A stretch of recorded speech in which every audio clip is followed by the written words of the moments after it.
Advanced care planning sits at the heart of providing care closer to home and considering alternatives to admission when a patient becomes unwell. The following patients give examples from their own lives about how important that has been to them. It would be superb to have an advanced care plan.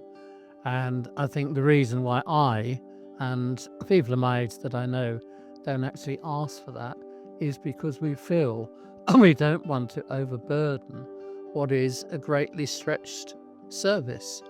And I think my main worry, because I now know so many people who have got or had dementia, that is the one thing I want to avoid above all. And if anything is going to happen, I think I'd rather it be physical than that. So the first picture is my reality.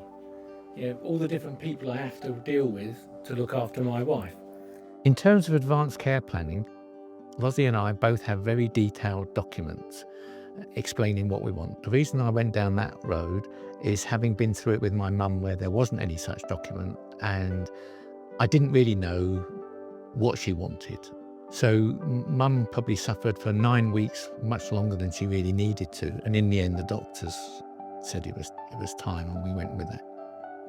But what that made me aware of, it's only fair that both Rosie and I take responsibility and be clear with what our wishes are. We want to stay at home for as long as possible, as long as it's reasonable, without placing too much load on the family members. We don't want to have extraordinary treatment. We don't want, like with mum and to some extent Rosie's had treatments that are just beyond belief, really. And in terms of, has it done her any good in the long run? Probably not. But we're clear, it's all documented now. We've sat down with the children and told them what's in it, so it doesn't come as a surprise. And we've got an agreement that they will honour those wishes. And I think that's fair enough. For me personally, a good death is preparedness. I'm prepared to the extent that I talk to my family about when I die, not if I die.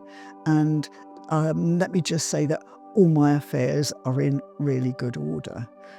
The one thing that I haven't done as yet, which today, later on, I'm going to help somebody else, is to talk about my end-of-life care.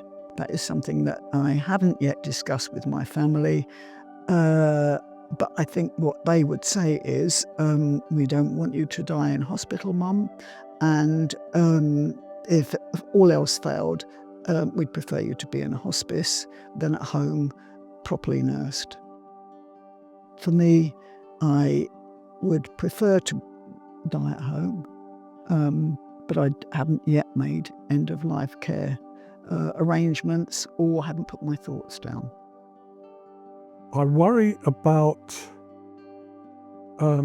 what's going to happen right at the end of my life.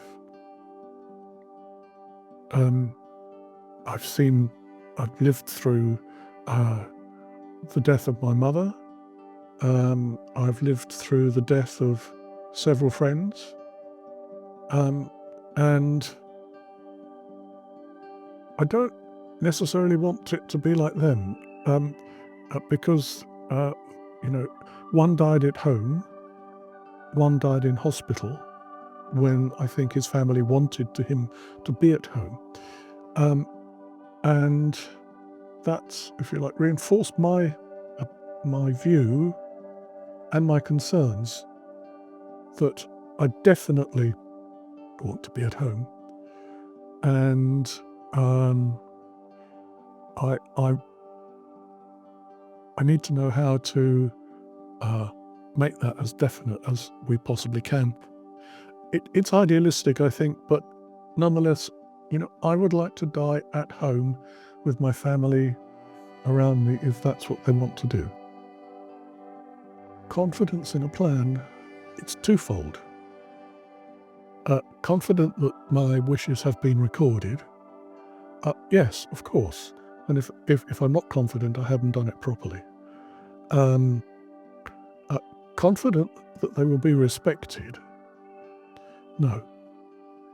I'm not confident because it might be judged by those who judge that I'd be far better off and much easier to manage if I was in a hospital or a home.